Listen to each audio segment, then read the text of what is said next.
श्री मैत्रेय मुनि ने आगे कहा, महान संत तथा महान भक्त श्री नारद मुनि ने इस प्रकार राजा प्राचीन बरहित के समक्ष पूर्ण पुरुषोत्तम भगवान तथा जीव की वैधानिक स्थिति की व्याख्या प्रस्तुत की। राजा को आमंत्रित करते हुए श्री नारद मुनि सिद्धलोक को वापस चले गए। सिद्धलोक तथा ब्रह्मालोक एक ही ग्रह मंडल के भीतर है। ब्रह्मालोक इस ब्रह्मांड में सबसे ऊपर स्थित ग्रह समझा है और सिद्धलोक इसका उपग्रह है। सिद्धलोक के सभी निवासी योग शक्ति से संपन्न होते हैं। इस श्लोक से प्रतीत होता है कि श्री नारद मुनि सिद्धलोक के निवासी हैं, यद्यपि वे सभी लोकों में विचरण करते रहते हैं।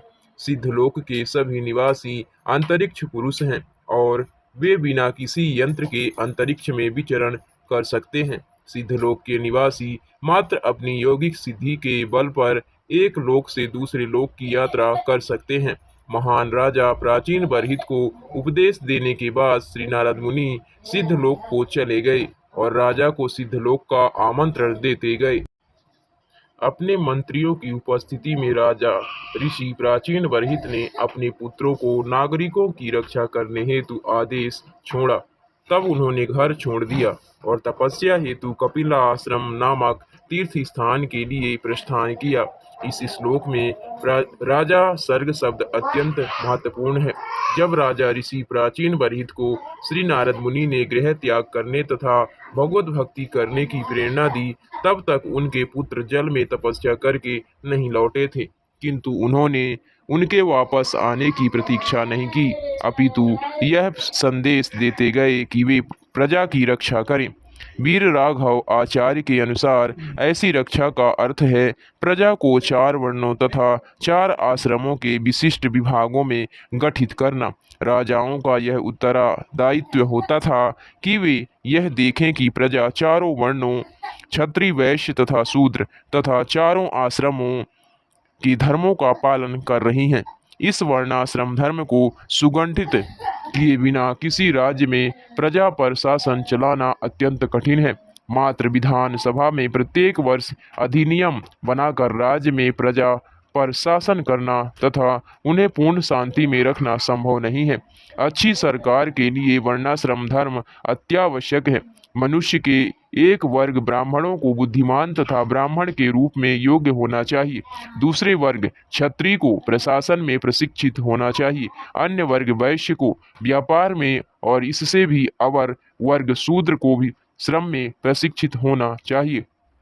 मनुष्यों के ये चारों वर्ग प्रकृति के अनुसार पहले से हैं, किंतु सरकार का यह कर्तव्य होता है कि वह देखे कि ये चारों वर्ग अपने अपने वर्ण का नियमक पूर्वक पालन करें।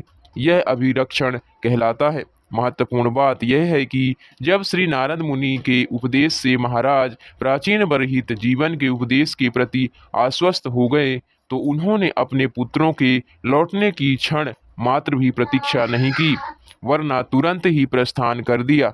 उन्हें अपने पुत्रों के लौटने पर अनेक कार्य करने थे, किंतु उन्होंने उनके लिए केवल संदेश छोड़ा।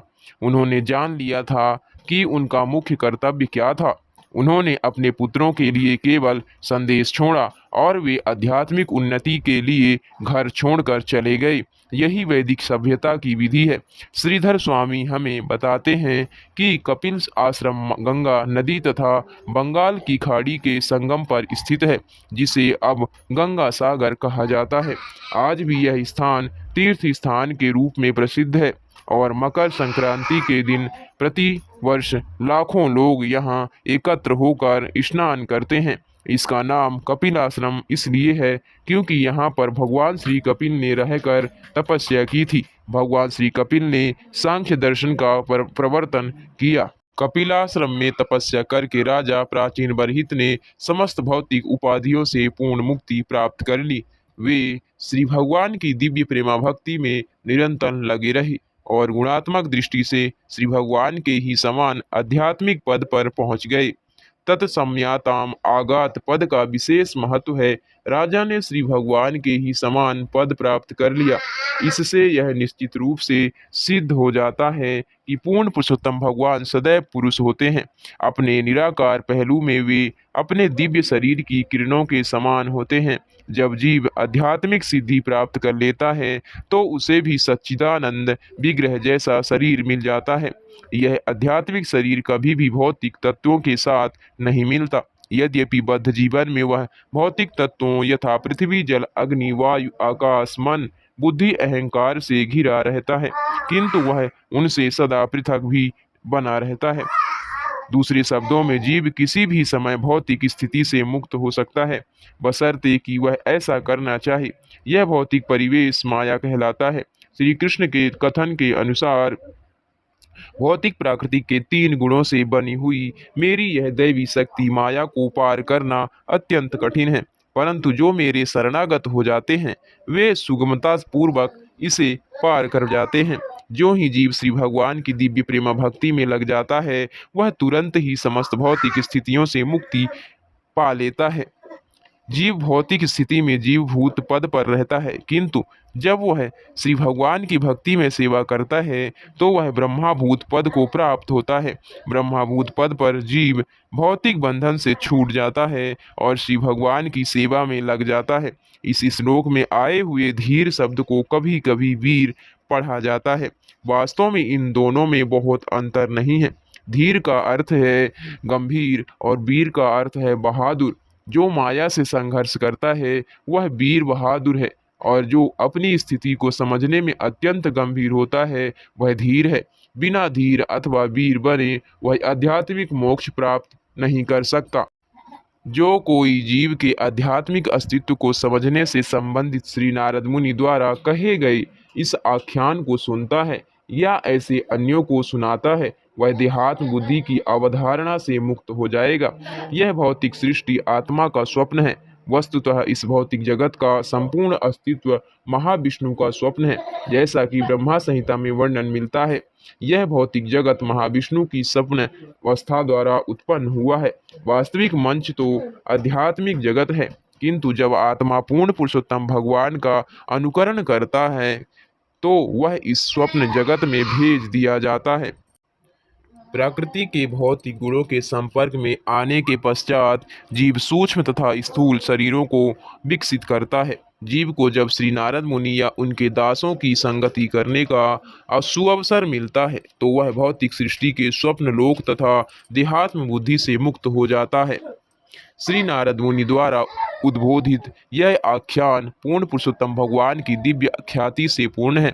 अतः जब इस आख्यान का वर्णन किया जाता है तो वह निश्चित रूप से इस भौतिक जगत को पवित्र कर देता है। वह जीव के हृदय को पवित्र करता है और उसे आध्यात्मिक स्वरूप प्राप्त करने में सहायक होता है। जो कोई इस दिव्य आख्यान को सुनाता है वह समस्त भौतिक बंधनों से मुक्त हो जाएगा और इसे इस भौतिक जगत में घटना भटकना नहीं पड़ेगा। हे पार्थ, अब सुनो कि किस प्रकार मेरी पूर्ण चेतना में मन को मुझ में लगाकर योग का अभ्यास करने से तुम मुझे पूरी तरह संशय रहित होकर जान सकते हो। इसमें कोई संशय नहीं है।